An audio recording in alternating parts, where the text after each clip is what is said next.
Hi hello నమస్తే నేను మీ ఐశ్వర్య. ఈ రోజు మనతో పాటు ఉన్నారు జయద్ జునైద్ గారు, educational management professional and career guide. Sir welcome to that three business. నమస్తే అండి, నమస్తే వెల్కమ్. అండి. సో జునైద్ గారు, అసలు పర్సనాలిటీ డెవలప్మెంట్ అంటే ఏంటి? అసలు ఈ జనరేషన్ కి దాని ఇంపార్టెన్స్ ఎంత ఉంది? చాలా మంచి ప్రశ్న అండి. తప్పకుండా చాలా ఇంపార్టెన్స్ ఉంటుందండి పర్సనాలిటీ డెవలప్మెంట్కి. When we speak about personality development, ఇది మనము అర్థం చేసుకోవాలంటే దాని మూలాల్లోకి వెళ్ళాలి. రైట్? ఇప్పుడు నేను మిమ్మల్ని అడుగుతున్నాను, వాట్ ఈస్ పర్సనాలిటీ? మనని మనం ఏంటి రిప్రజెంట్ చేస్తామో అదే మన పర్సనాలిటీ అని నేను అలా భావిస్తాను. పర్సెప్షన్ ఉంటుంది. కానీ శాస్త్రీయ పరంగా చూసుకుంటే కనుక పర్సనాలిటీ ఈజ్ డిఫైన్డ్ యాజ్ మూర్తిమత్వము అంటారు. ఓకే, సో పర్సనాలిటీ అనేటటువంటి ఒక ఆంగ్ల పదము ఒక లాటిన్ రూట్ నుంచి వచ్చింది అన్నట్టు. పర్సోనా అనేటటువంటి ఒక లాటిన్ పదం నుంచి ఈ పర్సనాలిటీ అనేటటువంటి ఆంగ్ల పదం ఉద్భవించింది. ఇప్పుడు మనము మరి పర్సనా అంటే ఏంటి? రైట్, మరి పర్సనా అంటే ఏంటి?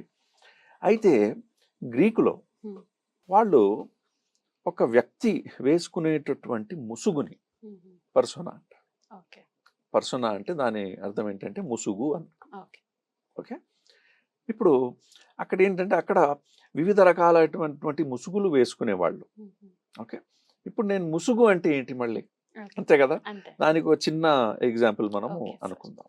రైట్, మనము ఒక చిన్న పిల్లలకి రాక్షసుడు ఎలా ఉంటాడు అని మనం ఎక్స్ప్లెయిన్ చేయాలనుకోండి, చిత్రపటం ఒకటి చూపించాలనుకోండి, దాన్ని ఒక చిత్రకారుడు రాక్షసుడిని రిప్రజెంట్ చేస్తూ ఒక బొమ్మ గీయాలనుకోండి, ఏం చేస్తాడు?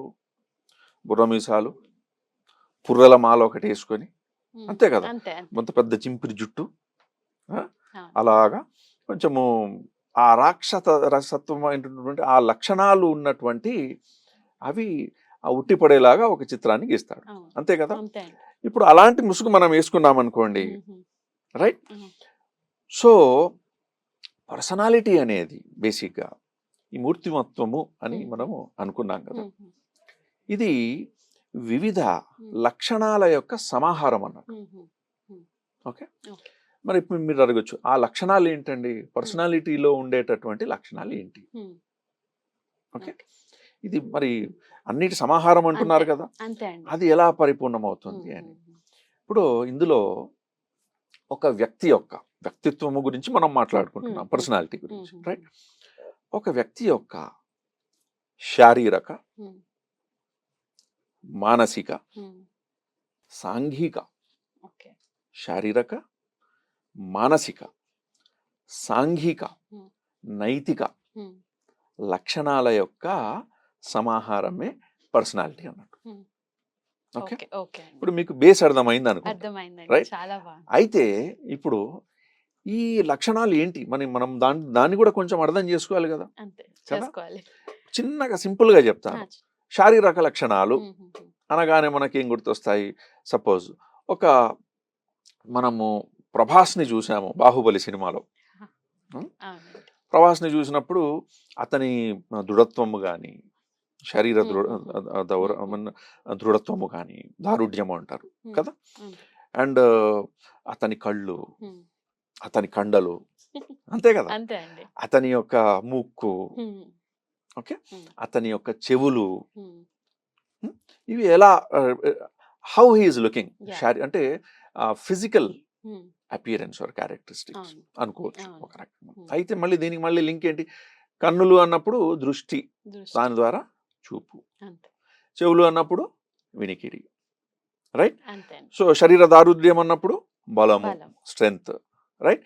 ఇవి ఇండైరెక్ట్ గా మనకు అర్థమయ్యేటువంటి విషయాలు. ఓహో, ఇతను ఒక ఆజానుబాహుళ్లాగా ఉన్నాడు అంటే అతను బలశాలి, ధీరుడు అని ఒక ఆటోమేటిక్ గా మన మైండ్ లో ఒక పర్సెప్షన్ ఏర్పడుతుంది కదా. సో శరీర లక్షణాలు, దాంతోపాటు ఇప్పుడు ఏంటి మానసిక లక్షణాలు. దీంట్లో ఏమొస్తాయంటే వ్యక్తి యొక్క ప్రతిభా పాఠవాలు, ప్రజ్ఞ, అతను ఎంత ప్రజ్ఞావంతుడు, అతనికి ఎన్ని ప్రతిభా పాఠవాలు ఉన్నాయి, అతని సామర్థ్యాలు ఏంటి, ఓకే, ఇవన్నీ కూడా మన సెకండ్ దాంట్లో వస్తాయి మనకు. మూడోది ఏమనుకున్నాం మనము, సాంఘిక. సాంఘికము అన్నప్పుడు సొసైటీలో అతని యొక్క హోదా ఏంటి, అతని యొక్క పొజిషన్ ఏంటి, అతని వ్యవహార శైలి ఏంటి. ఓకే, అంటే సంఘంలో ఉన్నప్పుడు ఒక సంఘజీవిగా జీవిస్తాడా, అందరినీ కలుపుకొని ఐకమత్యంతో ఉంటాడా, సాంఘిక వ్యవహారం అతనిది ఎలా ఉంది అనే దాని మీద ఆధారపడి ఉంటుంది. ఓకే, దాని తర్వాత నాలుగోది నైతిక విలువలు. నైతిక విలువలు ఏంటి? నీతి నిజాయితీకి కట్టుబడి ఉంటాడా, నిజాయితీ పరుడా కాదా, దుర్మార్గుడా, దొంగ, మంచితనాన్ని పాటిస్తాడా లేదా, ఇలాంటి వర్చ్యూస్ ఏవైతే ఉన్నాయో నైతిక విలువలు, వీటన్నిటినీ కలిపితే అయ్యే సమాహారం, ఈ అన్ని లక్షణాల యొక్క సమాహారమే కంప్లీట్ పర్సనాలిటీ. ఓకే, సో ఇప్పుడు పర్సనాలిటీ గురించి మనం మాట్లాడుకుంటున్నప్పుడు ఒక వ్యక్తిలో ఏ ఒక్కటి కొంచెం లోపించినా కూడా ఓకే, దాని ఎఫెక్ట్ అనేది, ఇంపాక్ట్ అనేది అతని కెరియర్ మీద కావచ్చు, అతను పనిచేసే వర్క్లో కావచ్చు, అతని చదువులో కావచ్చు, ఏదో ఒక చోట అది ఇంపాక్ట్ చేస్తుంది. రైట్, అది. అయితే ఇప్పుడు మళ్ళీ మనం డీటెయిల్గా తెలుసుకోవాలంటే ఒక్కొక్క దాని గురించి తెలుసుకోవాలి. అప్పుడు అసలు ఇవి ఏ విధంగా ఒక వ్యక్తిత్వాన్ని ఎఫెక్ట్ చేస్తాయనేది మనకు డీటెయిల్గా అర్థమవుతుంది. Right, right sir. Thank you.